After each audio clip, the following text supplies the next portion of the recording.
du jour? Est-ce que Macron et Darmanin vont changer quoi que ce soit?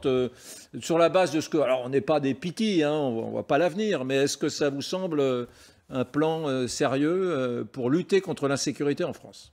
Je dois dire que la meilleure manière de le dire, c'est les annonces que vient de faire M. Darmanin, qui annonce que tous les mois seront donnés des chiffres de la délinquance. Et tous les mois, le service de statistique du ministère de l'Intérieur donne les chiffres de la délinquance en France. Ou en tout cas, les chiffres de la délinquance. Comment? C'est vrai. Mais bien sûr, déjà tous les mois. Ah non, mais donc il a beaucoup de choses. On applaudit, mesdames, messieurs, on applaudit. Non, mais ça, c'est... Donc ça montre que c'est un effet d'annonce, puisque ça existe. D'ailleurs, attendez, de la délinquance, pour être précis, les chiffres des actes de délinquance répertoriés et enregistrés par la police, qui n'est pas forcément tout à fait la délinquance en tant que telle, mais on y ira dans la discussion. Mais donc ça existe. Voilà, donc c'est un effet d'annonce et une utilisation, j'allais dire, assez politicienne de ce thème qui mérite d'être traité sérieusement et non pas à cette fin. 6 points donc vont nous être communiqués, Xavier Hofer, tous les mois. Alors, la lutte contre les stupéfiants, les chiffres des violences conjugales et intrafamiliales, très bien, les heures de patrouille sur la voie publique. Moi, je m'en fous un peu, les heures de patrouille sur la voie publique, les heures de patrouille dans les transports en commun, donc on aura les chiffres. Pour moi, ce n'est pas tout à fait la vision que je me faisais de l'insécurité et de la violence. Le nombre de dérives sectaires signalées, et le thème de l'immigration et de l'asile, je ne sais pas trop ce que c'est, le thème de l'immigration. Mais alors, il ne nous dit pas, je vais vous donner les chiffres des attaques à la personne, des cambriolages, ça non. On aura les heures de patrouille sur la voie publique, mais quid des cambriolages, des attaques à la personne, des saucissonnages, ça j'en sais rien. Xavier Hofer, même question, est-ce que Macron et Darmanin sont vraiment décidés à tout changer? Vont-ils tout changer? Même s'ils le décidaient. La France a le plus vieil appareil d'État de toute l'Europe. Dès Philippe le Bel, il y avait des bureaucrates qui grattaient des arrêtés, des décrets, etc. La machine de l'appareil d'État français est d'une qualité satisfaisante dans l'ensemble, mais c'est une très vieille dame, elle est très arthritique. Et donc 20 mois, c'est rien du tout. On est condamné aux effets d'annonce en 20 mois d'ici la présidentielle. Rien ne changera vraiment. Pour 2 raisons. La première dont M. Dupond-Moretti va se rendre compte rapidement, s'il ne s'en est pas déjà rendu compte, c'est que le ministère de la Justice est exsangue. Il n'y a pas la moitié des moyens. Ce n'est pas une question de 2 ou 3 ou 4% en plus. Songez que Paris et la Petite Couronne ont moins de procureurs que la ville de Francfort et la province de Francfort en Allemagne. On a une justice clochardisée. J'ai d'anciens étudiants qui sont l'immense majorité des magistrats font décemment leur boulot. Ils le font du mieux qu'ils peuvent. Ce sont des gens qui sont entrés là-dedans un peu par apostolat. On ne gagne pas bien sa vie. Toute sa vie, on est confronté à des difficultés.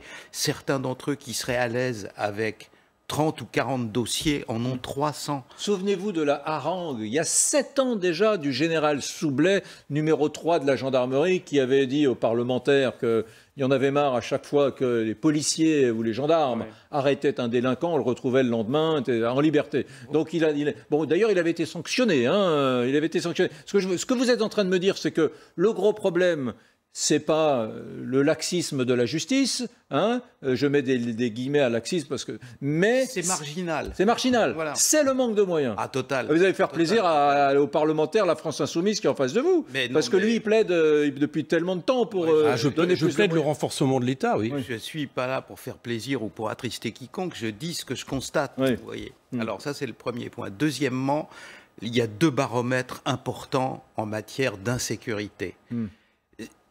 Le premier est totalement et absolument crucial parce que si ce paramètre-là n'existait pas, il n'y aurait pas de ministère de l'Intérieur, il n'y aurait pas de ministère de la Justice et nous vivrions au royaume des anges. Le seul problème en fait de la justice qu'elle ait à traiter, c'est celui de la récidive. Si jamais chaque malfaiteur ne commettait qu'un acte illicite et puis après ça rentrait dormir, eh ben, tout irait bien. Donc le seul problème est celui de la récidive. Or depuis 20 ans et 30 ans, le ministère de la Justice n'arrive pas à juguler le problème de la récidive, quels que soient les ministres.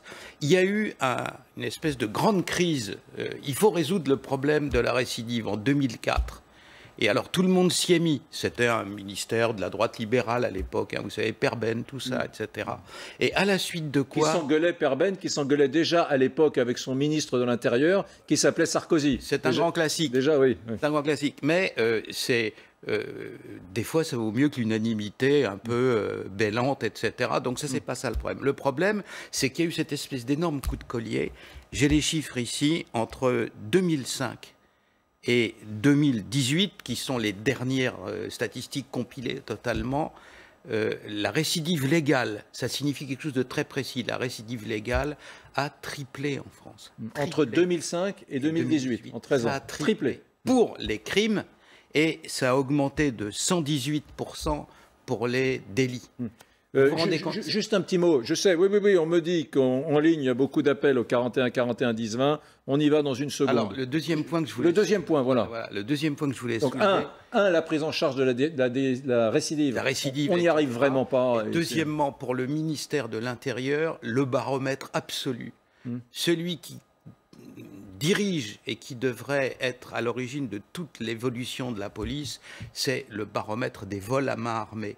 Le sismographe de la vie du milieu criminel, ce sont les vols à main armée. Que vous soyez un petit voyou dans sa cage d'escalier qui cherche 2000 € pour s'acheter du hashish et puis après ça le revendre, ou que vous soyez un gros caïd qui est menacé par d'autres caïds et qui a besoin de montrer qu'il est un dur, un Momo, t'as vu, il a braqué la banque, etc., vous devez être passé par la case de braco. Donc tant qu'on ne nous aura pas donné ces deux éléments-là, plus les cambriolages qui sont naturellement l'infraction qui exaspère le plus les Français, on ne sera pas dans le dur. Et pour le deuxième problème, donc premièrement, M. Dupond-Moretti est confronté au fait qu'il donne des coups de bâton sur un âne qui est à moitié mort.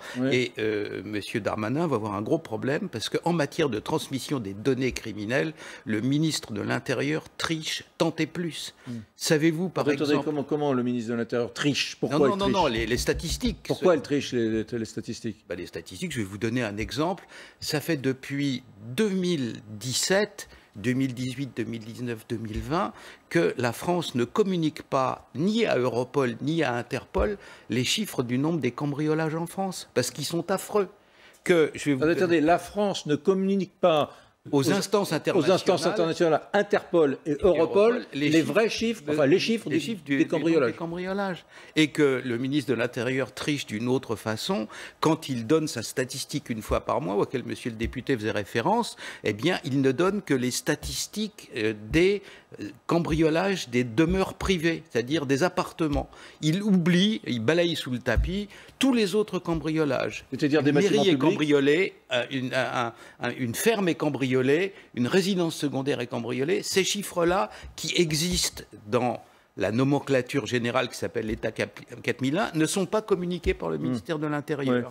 Non mais attendez, Éric Coquerel, c'est quand même, vous connaissez l'adage un peu qui consiste à dire, vous savez, un électeur du Rassemblement national, c'est un communiste qui a été cambriolé 2 fois. Je ne sais pas si vous avez déjà entendu ça. Non mais sérieusement, il est temps que la gauche et la France insoumise s'empare vraiment de ce sujet. Non mais on dit toujours que ce n'est pas une priorité, la sécurité. Non, mais sortez de vos vieilles lunes qui laisseraient penser je me trompe. que... Oui, vous trompez, oui. Vous savez, moi, j'habite dans une circonscription... Enfin, j'habite et je vis dans une... Voilà, à Saint-Ouen, par exemple. Pas Saint-Ouen, Épine, etc.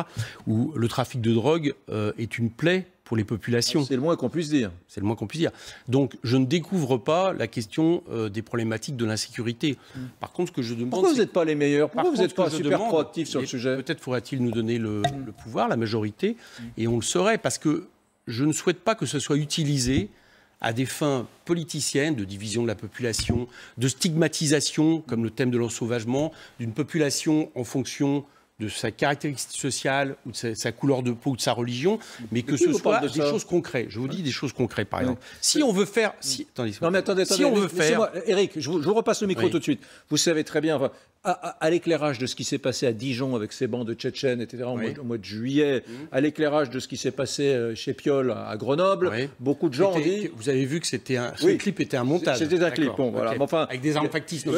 Ça veut dire... Non, mais attendez, ça veut dire... C'est intéressant.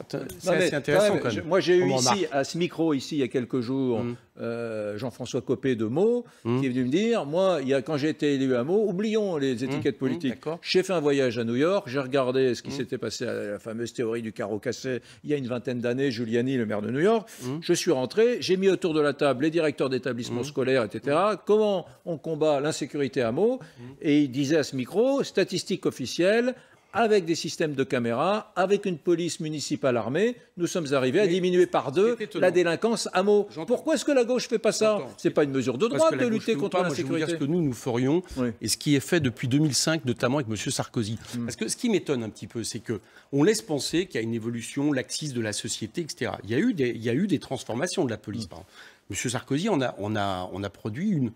Fin de la police de proximité. Vous vous rappelez cette fameuse phrase où il parle à des policiers qui jouent au ballon avec des jeunes. Fin de la police de proximité, moins de formation pour la police, 10 000 policiers et gendarmes en moins pendant son quinquennat, et tout un tas de choses qui laissaient penser politique du chiffre, qui fait d'ailleurs que ces statistiques, en partie, ne reflètent pas toute la réalité, non pas par rapport à ce qu'a dit Xavier Refer, mais parce que tout simplement, c'est les statistiques de ce qui est enregistré par la police et non pas forcément de ce qui se passe dans le pays, justement en lien avec la politique du chiffre, qui fait par exemple à certains moments, c'est plus intéressant d'aller chercher un petit délinquant pour pouvoir l'inscrire que de remonter une filière qui prend du temps pour démanteler un vrai gang. Donc moi je crois que tout ça, ça a été pratiqué. On ne peut pas dire qu'on a aujourd'hui dans le pays, loin de là, quelque chose de laxiste.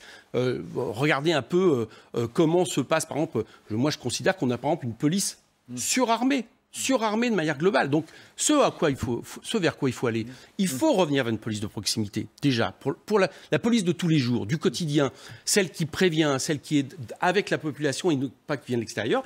Et puis par contre, donner des moyens à des polices spécialisées de faire leur boulot. Et si vous regardez, laissez-moi répondre juste concrètement, si vous regardez la Seine-Saint-Denis, il vaut mieux embaucher des officiers de police judiciaire qui vont démanteler des gangs, des bandes, qui vont enquêter, faire leur boulot de policier, que d'avoir une apparence et de montrer des policiers à tous les coins de rue qui, pour le coup, et c'est ce qui se passe par exemple aujourd'hui à Saint-Ouen, n'empêche pas les fusillades, n'empêche pas la délinquance de monter. Donc, moi, je suis pour faire en sorte qu'on redonne les moyens à l'État. C'est vrai ce que vous avez dit sur la justice. Par exemple, aujourd'hui, il faut savoir que, vous parliez de récidive, mais quelqu'un qui s'occupe des dossiers justement dans les prisons par rapport aux condamnés, de réinsertion, etc., il a 70 dossiers par personne à gérer.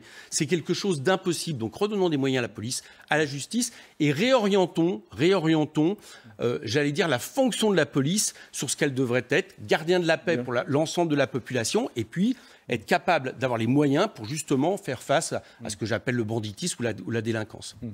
Allez, vous appelez au 01 41 41 10 20. C'est Patrice qui est en ligne avec nous. Il est à La Roche-sur-Yon en Vendée. Mon cher Patrice, bonjour. Oui, bonjour. Ancien gendarme. Oui, ancien gendarme, oui. Alors, est-ce que sur la base de ce qu'on a pu lire, des intentions du ministre de l'Intérieur et de Macron, est-ce que vous êtes plutôt favorablement impressionné, optimiste ou pas? Vous savez, l'insécurité, de toute façon, c'est un vieux serpent de mer qui revient et qui va revenir de plus en plus au fur et à mesure du temps, puisque au bout, il y a les élections. Donc, dès qu'il y a les élections, forcément qu'on parle de délinquance. Ça, c'est le vieux serpent de mer. Maintenant, j'aurais tendance à dire que toutes les mesures sont bonnes, mais bon, il y en a d'autres qui sont quand même plus valables que d'autres.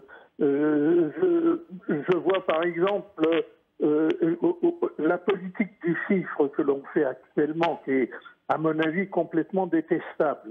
Que ce soit pour les policiers ou les gendarmes, parce que ça leur met une pression supplémentaire qu'ils n'ont pas besoin, compte tenu du nombre Mais attendez, Patrice, pardon une seconde. Xavier Hofer, il y a une politique du chiffre en ce moment en France, là. Une politique du chiffre.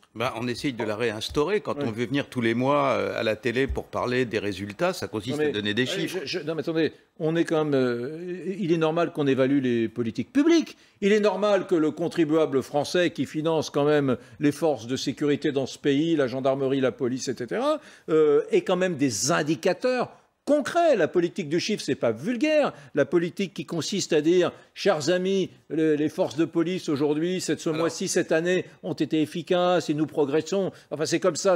La politique du chiffre, c'est ce qui permet de former des élèves qui sont notés et puis qui, un jour, font des grandes écoles. Heureusement que nous évaluons les politiques publiques en matière de sécurité. Bien sûr, à condition de donner des chiffres sérieux. Par exemple, quand je vous dis qu'on n'a pas fourni aux instances internationales les chiffres, on ne les a pas donnés aux Français non plus. Oui. Alors, les chiffres réels pour des cambriolages connus de la justice non, mais ça veut dire que non mais on est dans une démocratie à ce point opaque qui se fout à ce point des citoyens qu'on ne communique pas comme ça les chiffres. Dans ce cas, j'ai envie de dire à M. Dupond-Moretti qui nous a dit dans ce pays la délinquance des jeunes est stable depuis 10 ans, j'ai envie de lui dire qu'il aurait dû peut-être garder sa salive pour gratter davantage sur le sujet de la transparence véritablement des chiffres. Parce que si ce que vous dites est vrai, Xavier Hofer, c'est que nous ne publions pas, nous ne donnons pas à Interpol et à Europol les vrais chiffres des cambriolages dans ce pays, c'est vachement inquiétant. Et on n'est pas du tout dans la politique du chiffre, on est simplement dans la politique du mensonge. Alors ces chiffres, je vais vous les donner, tels que repris dans l'État 4001, dans les 5 catégories de cambriolages différents. Connus de la police, il y en a eu pour l'année 2018, qui est la dernière où les statistiques sont complètes, 377 400. Et quand on prend l'affaire par un autre bout, c'est-à-dire qu'on fait une enquête où on interroge les victimes, le chiffre réel en France des cambriolages commis en France en 2018 est de 490 000. Vous vous rendez compte? Ça fait plus de 1300 par jour. Cambriolage en France. Et voilà ce que le ministère de l'Intérieur ne nous dit pas.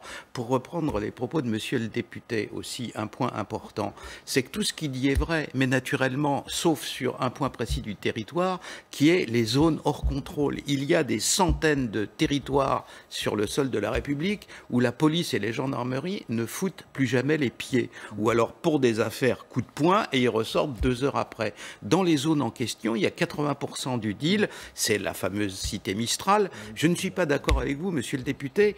Le groupe de rap en question fait partie du gang des narcos. Vous comprenez? Bien entendu que si. Ben si, c'est absolument juste. Mais souvent des choses fausses, mais là c'est... Non, ça n'est pas... C'est moi qui l'affirme. Après avoir consulté des magistrats et des policiers sur place, j'en connais. Eh bien, je vous les donnerai tout à l'heure si vous voulez. L'individu en question qui a été arrêté fait partie de la bande des narcos. Voilà. La question n'est pas là. La question, c'est que les images qui ont fait réagir le ministre de l'Intérieur étaient des images avec armes factices et drogues factices qui servaient pour un rap. Tout le monde sait. Et tout l'été, on a discuté le nombre de fois, c'est pas flou, le nombre de fois, on n'a pas de certitude dans les deux cas. Hein. Il y a pas de le nombre de fois où des voyous de Mistral ou de Villeneuve ont tiré sur les policiers, c'était pas avec des armes factices. Non mais si vous me faites dire que non, attendez, vous mélangez deux choses. Je vous réponds sur ce qu'il y a eu cet été.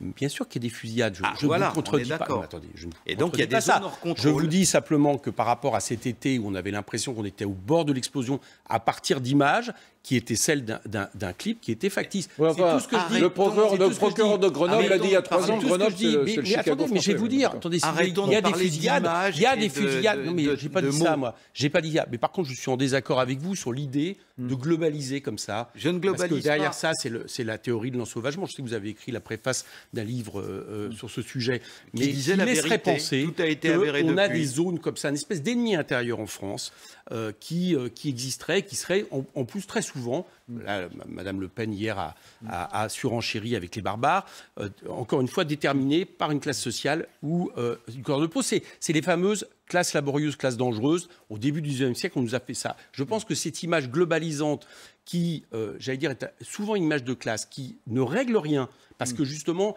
elle globalise tout le monde, et elle globalise à la fois les victimes, par exemple, de ce trafic dans les mêmes quartiers et les auteurs. Je pense que ça ne règle rien sur la question. Il n'y a pas d'ennemi intérieur en France. Il y a des problèmes d'insécurité globale. Elles sont sociales, elles sont économiques, elles sont sanitaires. Aujourd'hui, c'est ça, hein, la priorité, je peux vous dire. Allez, là, je vous emmène, si vous voulez, dans ma circonscription. On va voir quel est le problème numéro 1 des Français.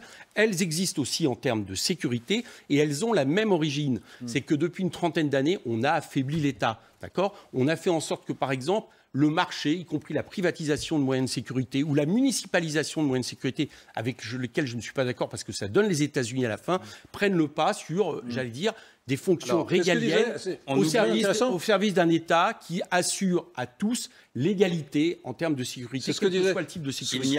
Juste une seconde, ce que disait ici à ce micro il y a quelques jours, justement, je vous en parlais, le maire de Meaux, Copé, et vous allez voir que ça va converger avec vous, c'est qu'il disait des gens comme Rebsamen à Dijon n'ont pas vraiment développé de police municipale, parce qu'il disait il avait la foi sincère dans l'idée que la police, c'était quelque chose de national et qu'il n'avait pas à se substituer à la police nationale. C'est pas normal. Voilà. J'ai entendu M. Rebsamen sur l'histoire de Dijon. Ouais. C'est pas normal qu'à Dijon, le soir où c'est arrivé, il y avait que 7 policiers qui étaient dans les quartiers. Ouais. Je suis pour qu'il y ait une police qui soit justement pas surarmée, qui soit au contact de la population. Les Anglais le font très bien et avec des chiffres qui sont pas inférieurs en termes de sécurité, qui soit justement là pour prévenir. Et puis quand on a besoin, parce que moi j'ai entendu des syndicats de policiers sur l'histoire de Dijon expliquer que quand même, quand nous remettions en question les techniques d'étranglement, etc., qu'est-ce qu'on fait par rapport à a priori des Tchétchènes qui sont armés et qui veulent en découdre. Mais je vous dis une chose, votre policier avec une technique d'étranglement en face de quelqu'un qui est vraiment armé,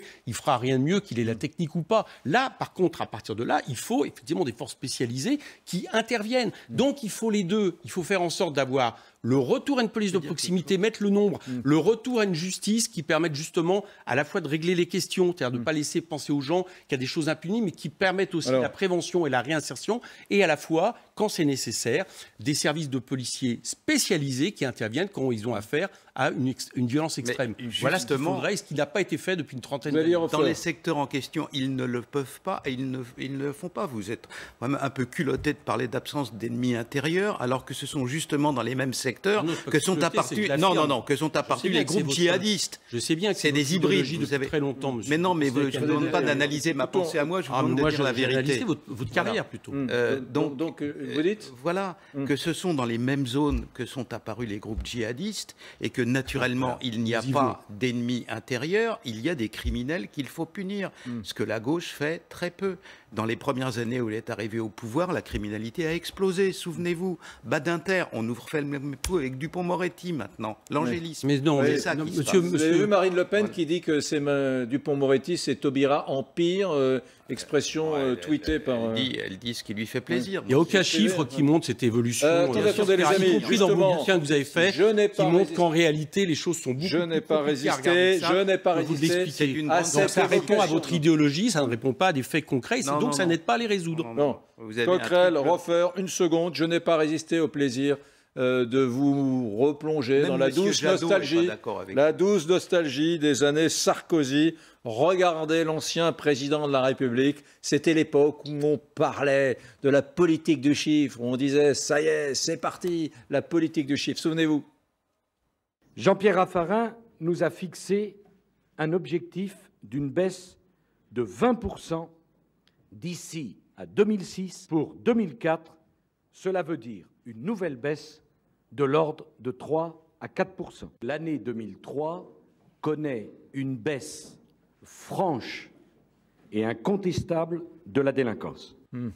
Voilà, et derrière, bien évidemment, politique du chiffre. Et quelques années plus tard, un célèbre ministre de l'Intérieur, Manuel Valls, la récusait totalement.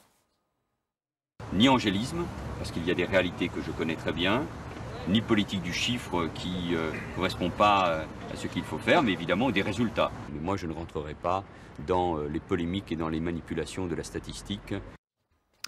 Voilà, donc la grande question qui se pose aujourd'hui, c'est est-ce que l'exécutif veut remettre en place cette politique du chiffre? Alors, Darmanin s'en défend. Lui déploie sa nouvelle stratégie. Je vous demanderai, Xavier Roffer, si c'est intéressant tout ça. Regardez, c'était ce matin au micro de nos confrères de RMC. Je ne pense pas que la France soit sauvage. Je pense qu'une certaine partie de la société connaît ce qu'on appelle l'ensauvagement, des actes de sauvagerie. Et oui, bien sûr, ça inquiète nos concitoyens. Si on dit aux Français qui nous écoutent qu'on va agir pour eux et qu'on sait ce qu'ils vivent, Si on ne dit pas les mots qui correspondent à ce qu'ils vivent, alors on n'est pas compris par eux. Je souhaite dire aux Français que je comprends ce qu'ils vivent, qu'ils connaissent depuis de très nombreuses années, des actes de délinquance totalement inacceptables. Et vous savez, cette crise de l'autorité, elle date pas d'hier. Oui. Ça fait des dizaines d'années qu'on n'accepte pas. Tout le monde est séduit par ce discours. Voilà, je voudrais dire aux Français que je les entends, etc. La question, Xavier Hofer, c'est est-ce que ce sont encore des mots? Parce que ce que nous dit Darmanin ce matin, nous l'avons entendu tant de fois. Alors, ce sont forcément des mots, puisque le mandat de M. Darmanin va durer moins de 2 ans et que pendant les 2 ans en question, compte tenu de la lourdeur de la machine qui est la sienne, il ne peut pas faire grand-chose, sauf de la com, qu'il fait du mieux qu'il peut. C'est une excellente idée de dire qu'il faut communiquer une fois par mois, d'arriver en face des gens, de leur dire voilà ce qui se passe, etc., à condition que ce ne soit pas du pipeau et que ce soit les vrais chiffres sur les points les plus importants. Il y a, à l'heure actuelle, c'est le ministère de l'Intérieur qui le dit. Le ministère de l'Intérieur n'est pas une annexe de la Gestapo, vous comprenez, qui dit qu'il y a en France 700 secteurs dans lesquels on ne met plus les pieds.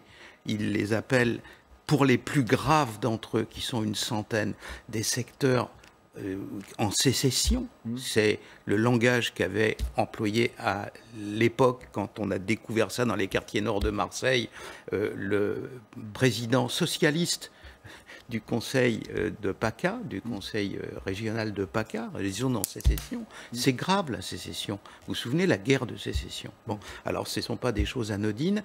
Eh bien, là-dedans, il se passe des phénomènes qu'on ne contrôle pas. À l'heure actuelle, personne ne les contrôle. Et quand on prend la liste, nous avons une base documentaire avec des choses extrêmement précises, comme les vols à main armée. Les vols à main armée, chez des pharmaciens, chez des épiciers, chez des patrons de petites supérettes, c'est un traumatisme énorme. En plus, il y a des blessés. Ce sont des gens qui font ça, qui sont parfois très violents. Quand vous prenez, maintenant, on en a les moyens avec l'intelligence artificielle de faire le rayonnement à partir des cités hors contrôle. Vous avez une quantité énorme des braquages qui métastasent dans les 20 ou 30 kilomètres autour. Ce sont des zones absolument incontrôlées. Et donc, dans les zones incontrôlées, il y a du trafic d'êtres humains, il y a du trafic de stupéfiants, trafic d'êtres humains, de migrants. Et effectivement, c'est un point d'accord entre nous, ceux qui en souffrent le plus, ce sont ceux qui habitent sur place. Quand vous êtes enceinte, quand vous avez une poussette, quand vous devez monter à pied au 7e ou 8e étage parce que l'ascenseur est occupé par les squatteurs, c'est une horreur. Naturellement, celles qui subissent ça le plus souvent sont des femmes dans les quartiers en question, souvent issues de l'immigration. Le jour où il y a une politique de fermeté dans ces quartiers-là, pas avec des mots, mais avec des actes, eh bien, la population, celle qui vote, votera et de façon énorme pour ceux qui lui auront rétabli la tranquillité. Or, à l'heure actuelle, on n'en prend pas le chemin parce qu'on fait de la com et pas grand-chose d'autre. Je vous passe le micro dans un instant. Beaucoup d'appels. On va dans les Bouches-du-Rhône. C'est Dominique qui nous appelle au 01 41 41 10 20 dans Brunet Direct sur LCI. Ma chère Dominique, bonjour. Bonjour. Bon, j'ai écouté votre émission. Oui. Je vois beaucoup de paroles, tout ça.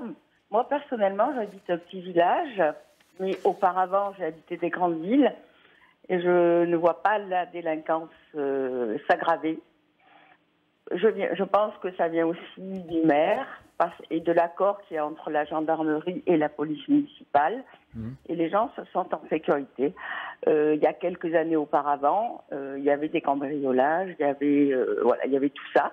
Maintenant, ça s'est calmé. Maintenant, moi, dans mon village, personnellement, on vit bien. Et puis, j'ai des amis aussi qui habitent sur Avignon qui me disent que ça ne s'est pas aggravé par rapport à 10 ans en arrière, quoi.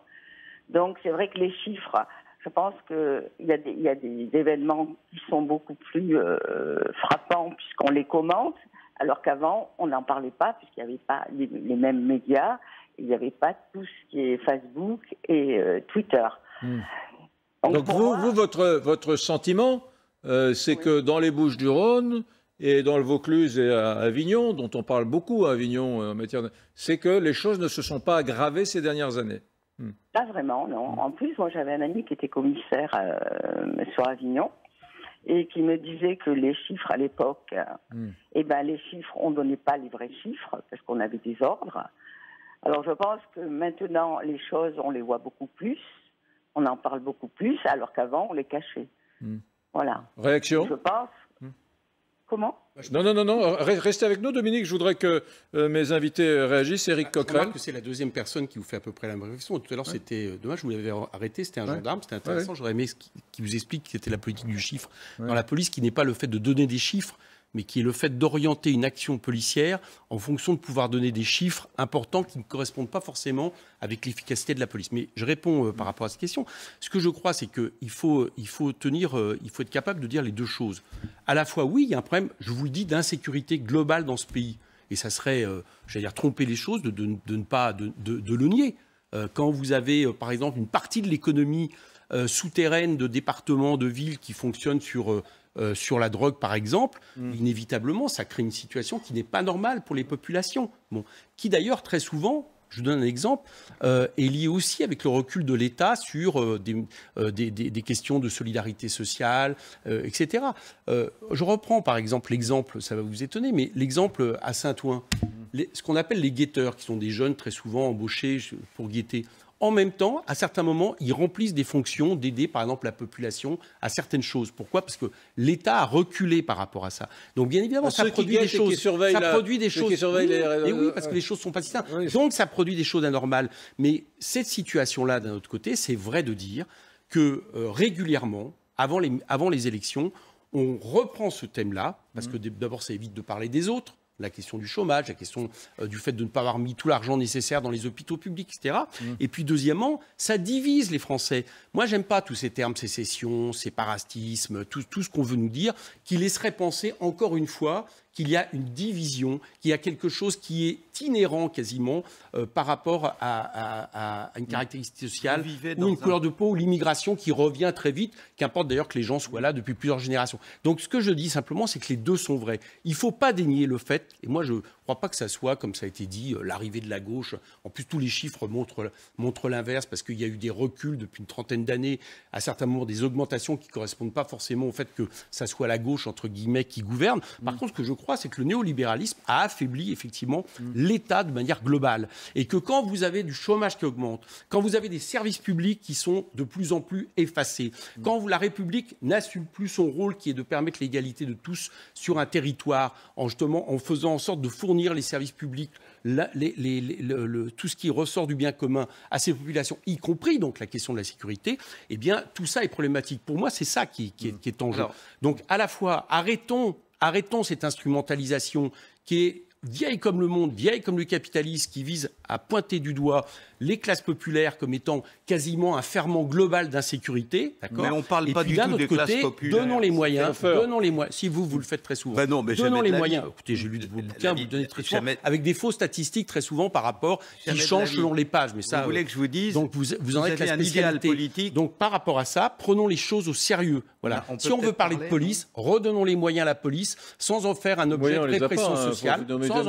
Tout le monde aimerait avoir 500 policiers sans les tourner vers un ennemi intérieur, en faisant en sorte on les a pas les moyens. Éric Coquerel, on les a pas les moyens. L'idéal, très bien qu'à partir du 15 octobre, les Français sont en déficit, on n'a plus d'argent. Donc vous Éric, quoi ? Non, je rigole pas. On est champion du monde des dividendes. Je sais qu'on est en désaccord. Non, mais on va pas prendre on est champion du monde. On va pas prendre les dividendes de Vinci. On va partager la richesse autrement. On va aller prendre la richesse, par exemple, sur les séparatistes des quartiers de Neuilly, du 16e arrondissement, qui vivent en ghetto de riches, qui imposent leur politique à l'État. Là, il y a de l'argent à prendre. Et puis, on va les mettre dans les services publics. On prend l'argent à qui ? On prend l'argent à qui ? Ou quoi ? Non, mais à qui ? À Neuilly, il y a des salariés. Comment vous êtes au courant, par exemple, vous êtes au courant que depuis 10 ans, les revenus des plus riches et des plus riches actionnaires a augmenté de 70% pendant que la moyenne des salaires augmentait de 10%. Ça ne vous dit pas qu'il y a un problème de ce qu'on fait de l'argent. Donc, allons chercher là où c'est nécessaire. On le remet dans les services publics. Si vous prenez l'argent des actionnaires, il n'y aura plus d'actionnaires. Et d'ailleurs, s'il n'y a plus d'actionnaires, il n'y a plus d'entreprise.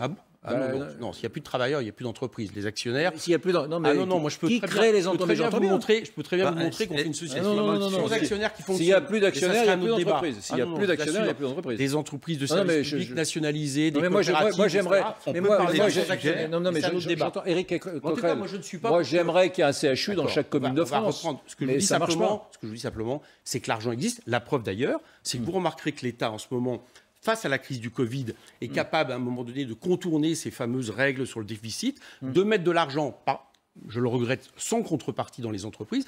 Donc on pourrait très bien les mettre au service de l'intérêt général. Il y a par exemple des jeunes qui vont être bientôt... il y a des jeunes qui risquent bientôt d'être au chômage. On emprunte pour payer nos fonctionnaires. Faisons en sorte qu'il y ait des médiateurs. Faisons en sorte qu'il y ait des gens qui aillent dans les quartiers. Oui, c'est pas le sujet. Bien sûr que si. Le réarmement de l'État est le sujet. Bien entendu. Faire en sorte que la République puisse à nouveau...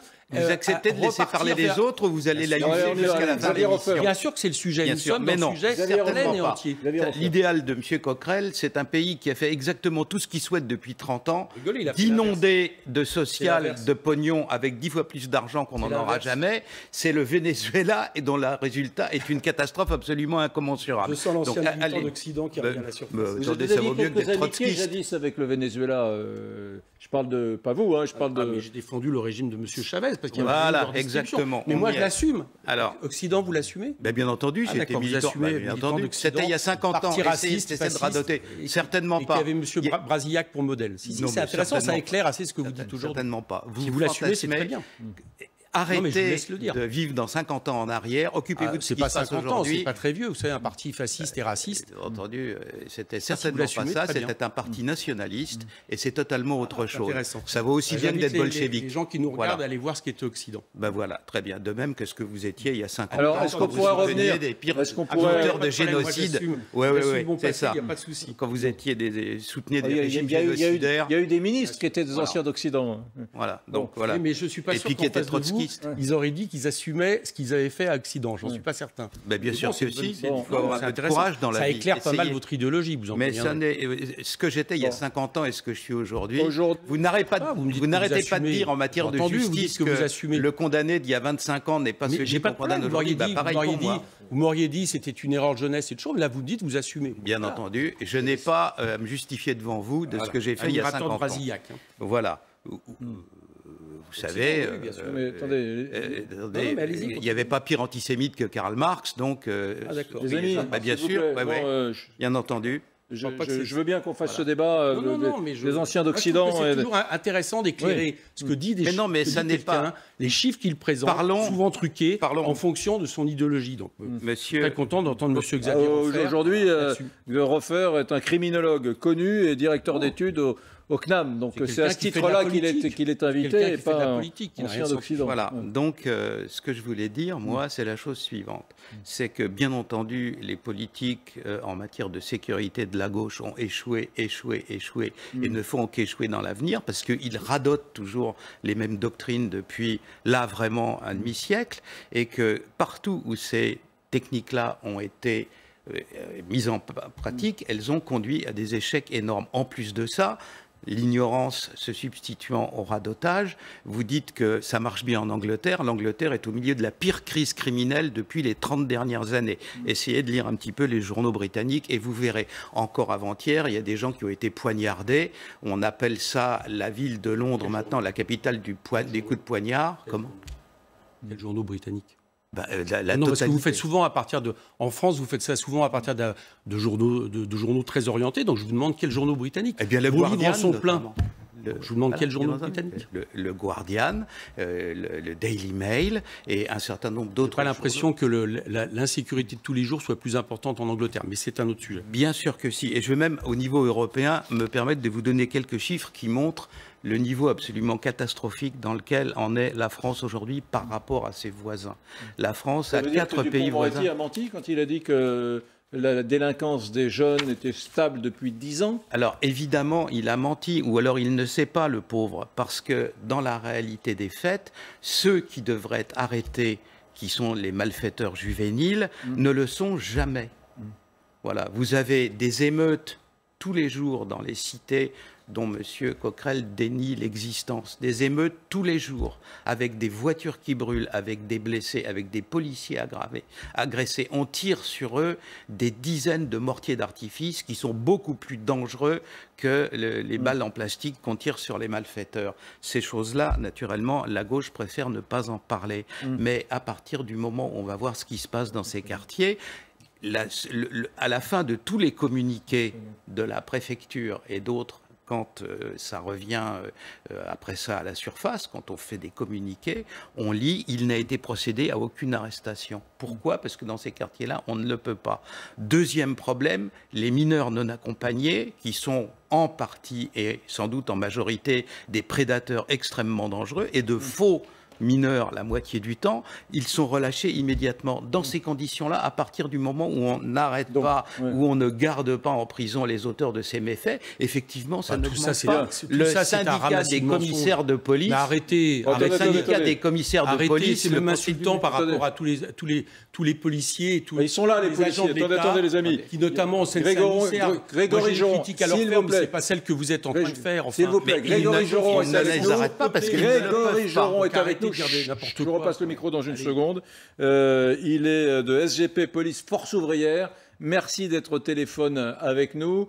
D'abord, première question, votre commentaire sur l'inflexion, sur la direction nouvelle que semblent prendre Macron et son ministre de l'Intérieur Gérald Darmanin en matière de sécurité, de lutte contre l'insécurité, avec notamment cette idée de communiquer tous les mois des chiffres aux Français sur la lutte contre les stupéfiants, sur les chiffres de la violence conjugale intrafamiliale, les heures de patrouille sur la voie publique, les heures de patrouille des policiers sur les transports en commun, le nombre de dérives sectaires, etc. Qu'est-ce que vous pensez de ça ?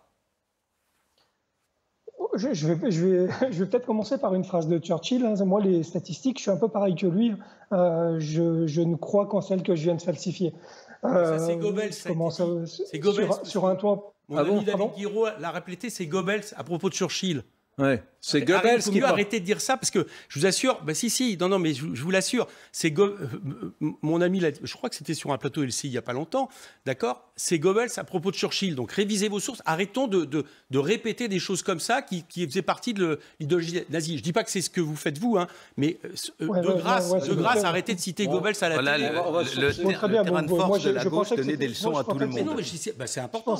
Bon, je sais pas le plus important. Je pensais que c'était Churchill. Arrêtez de radoter là-dessus. Écoutez, quand même, c'est un peu ennuyeux. Quand même. Les trotskistes et les maoïstes qui ont soutenu le pire génocide de la planète. Je l'ai fait de manière amicale. Oui, amicale, c'est ça. Mais bien sûr, parce que je suis sûr qu'ils le savent pas, ils le répètent, ça a été dit, il vaut mieux le dire une fois pour toutes. Incapable de faire autre chose que de donner des leçons. Sauf à vouloir répéter une phrase de Goebbels, c'est important quand même. Alors, Joron, on vous écoute. Voilà, j'entends.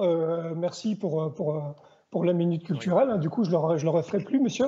Donc, pour autant, concernant les chiffres et concernant l'orientation qui est prise, bon, ça va rester de la communication. Est-ce que c'est bien, est-ce que c'est pas bien? Je n'ai pas trop d'avis là-dessus. On jugera sur pièce. Moi, ce que je crains surtout, et ce qu'on a déjà vécu et ce qu'on vit encore actuellement, puisque la politique du chiffre n'est pas terminée dans la police, c'est que justement, on est une dérive et qu'en face des chiffres, finalement, on met des objectifs et qu'au final, ce sont encore une fois mes collègues sur le terrain qui subissent des pressions parce qu'ils n'ont pas assez fait de timbre-amende pour la consommation de cannabis ou de stupéfiants dans la rue, qu'ils n'ont pas fait assez de timbre-amende pour le port du masque, qu'il n'y a pas eu assez, en effet, vous l'avez dit, si on en est à communiquer sur le nombre d'heures de patrouille. Moi, j'ai en tête un dispositif qui s'appelait les patrouilleurs, où on demandait aux fonctionnaires de police, suivant le territoire à encadrer et les points particuliers sur lesquels il fallait passer, à avoir un passage tous les 15 minutes, un passage tous les 25 minutes. Enfin, je veux dire, c'est hallucinant. La police, c'est pas ça.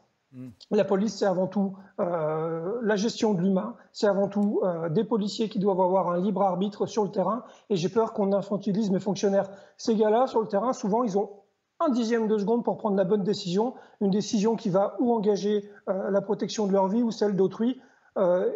Donc je pense qu'ils sont assez responsables pour pouvoir justement être en capacité, ou qu'on leur laisse cette capacité-là. Grégory Joron, j'entends ce que vous dites, mais je trouve que c'est une réaction un peu syndicale, quoi. Vous dites non, la politique du chiffre, je ne sais pas, est-ce que c'est vraiment la politique du chiffre qu'a envie de mettre en place Macron et Darmanin, sachant qu'ils ne sont pas idiots, ils savent à quel point la politique du chiffre a été néfaste à Sarkozy, à la droite.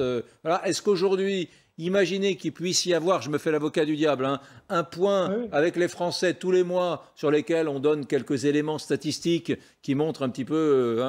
C'est ce que fait le gouvernement en matière d'antiterrorisme. Il nous disait à une époque, voilà, 32 attentats terroristes ont été déjoués, etc. Bon, est-ce que c'est pas bien de donner des informations un peu plus transparentes et de prendre des Français pour des grands, pour des adultes? On n'est pas à la nurserie. C'est peut-être aussi comme ça qu'il faut voir les choses. Encore une fois, sur la communication, moi, ça ne me dérange pas la transparence, au contraire. Hein. Tant mieux qu'on démontre que la police travaille, et c'est pas nouveau, hein, la police travaille tous les jours. Ce qui me dérange, et c'est ce que vous verrez pas de toute façon, mais c'est ce que nous dénoncerons si ça arrivera, c'est que des instructions et des orientations qui sont prises comme ça, je sais très bien comment c'est relayé, malheureusement, par la technostructure de la fonction publique. Pour communiquer des chiffres, il faut forcément qu'ils soient bons. Et pour qu'ils soient bons, il y aura forcément des déclinaisons qui seront faites et qui ne colleront pas. Alors oui, forcément, c'est un discours syndicaliste. Et forcément, vous m'invitez, je suis syndicaliste, donc je peux avoir que ce discours-là. Mais parce que, déjà, je l'ai un petit peu vécu. J'étais quand même en service en 2005 et j'ai vu les 6 ans avant 2005 et j'ai vu 6 ans après, avant d'être détaché, ce que ça peut donner, la politique du chiffre. Et je pense qu'on n'en est jamais sorti, ou alors, et on ne le dit pas assez, mais c'est une réalité. J'ai encore vu dernièrement des instructions données et des comptes rendus demandés aux fonctionnaires de police qui n'avaient pas verbalisé sur une journée qui était censée être calme. Donc la preuve qu'on est toujours dans la politique du chiffre. Les policiers, c'est pas des percepteurs. On n'est pas là pour faire rentrer du pognon dans les caisses de l'État. On est là pour assurer la sécurité des citoyens et on essaye de le faire sereinement. Merci. Je suis pas sûr qu'au bout du bout, ça soit une bonne chose. Merci Grégory Joron. C'est vraiment un truc sur lequel il y a énormément d'idéologie. Je vous rappelle que vous êtes traité d'ancien fasciste, lui de soutien du Venezuela. Non, mais on est peut-être avec l'école, mais peut-être davantage encore qu'à l'école. On est sur un territoire où d'abord, ça ne bouge pas beaucoup. En fonction de l'arrivée de la gauche de gouvernement ou de la droite de gouvernement, les choses ne changent jamais fondamentalement en matière, mais sur lequel, qu'est-ce qu'on s'exprime? Les ministres, les représentants syndicaux de la police, bien évidemment, à juste titre, les idéologues de tout poil. On dit que Marine Le Pen va faire la différence là-dessus. On dit, j'étais le premier à le dire, que la gauche est pas bonne sur ces questions-là. Donc on a beaucoup de prérequis idéologiques et dogmatiques sur le sujet. Mais content de vous l'entendre. Mais pourquoi pas? Mais disons-le, soyons honnêtes. Mais c'est un sujet. C'est un sujet sur lequel on gagne ou on perd les élections. Depuis 2002, on connaît le sujet. C'est-à-dire, à un moment donné, des gens qui, tout en étant de plus en plus, sensibles au discours du Front National, mais qui prétendent en même temps en être le barrage, reprennent ces thèmes et les mettent sur la place publique. Et c'est le Front National qui, après, en tire ce que l'on sait. Mais moi, je voudrais revenir... Regardez juste, regardez juste, je vous rends le micro. Regardez juste pour étayer ce que je disais. Hier, une personne est poignardée, agressée à la gare du Nord à Paris. Regardez le tweet de la maire du 7e arrondissement, Rachida Dati. Lisez-le, vous allez voir, le truc est extrêmement bon. Et c'est écrit un peu petit, on est très loin de l'écran. Mais, mesdames, messieurs, j'espère que vous le lirez. Ouais. Et après, on s'est aperçu que c'était en fait quelqu'un blanc qui a poignardé quelqu'un de couleur. Je veux dire, et du coup, on n'a plus entendu trop parler du sujet. Je vous le dis comme ça. Ça montre bien aussi à un moment donné qu'il y a quelque chose d'idéologique dans la manière de voir les choses. Et moi, ce que je comptais justement, c'est à partir du moment où vous utilisez le thème de la sécurité pour répondre à des questions d'idéologie, de dire... De pointer du doigt, par exemple, nos concitoyens qui sont d'origine musulmane. Alors, on parle de séparatisme ou qui ont aucune couleur de peau différente, etc. Moi, ce qui m'intéresse... Attendez, juste pour vous dire, parce que c'est pas tous les jours, mais je suis d'accord avec ce qu'a dit le syndicaliste de la police, Grégory Joron. Bon. Dans ce qu'il pointe comme problématique, pour justement répondre à des questions politiques, depuis notamment Nicolas Sarkozy, on met en place une politique qui, à certains moments dans la police, est contraire à l'efficacité même de leur boulot et de leur rôle et de leur mission. Et ça, c'est un problème. C'est-à-dire on adapte en réalité des chiffres, un discours, on plaque par rapport à ce qu'on voudrait qu'ils produisent dans l'opinion, d'accord, de peur, de parler d'autre chose que les questions sociales, et non pas ce qui serait là bon pour la vie quotidienne des gens, c'est-à-dire par exemple être capable d'agir, de démanteler un trafic de drogue, et ça il faut du temps, il faut remonter les filières, ça ne correspond pas toujours avec la politique du chiffre. 30 secondes, Xavier Hofer. L'idée absurde selon laquelle les phénomènes n'existeraient que parce qu'on en parle est naturellement une idée qui relève non pas de l'observation de la science politique, mais ça relève de très longtemps. Vous savez, la peur des mots, quand on prononce le mot diable, on l'invoque et on le fait venir. C'est la pensée magique. La pensée de gauche est une pensée magique qui s'exprime par le fait que si des gens ne parlaient pas de l'insécurité, l'insécurité n'existerait pas. Ils nous servent ça depuis Badinter. Donc ça n'est pas grave, ça va les conduire à l'échec, comme d'habitude, et les gens sérieux s'occuperont de la vraie criminalité et du réel criminel. Cela dit, 84% des gens qui ont voté dans notre modeste petite consultation considèrent que non, Macron et Darmanin ne vont pas changer grand-chose avec ce qu'ils doivent considérer probablement comme des incantations. Merci. Ils ne le peuvent pas. Ils ne le peuvent pas. Merci. Merci à tous les deux.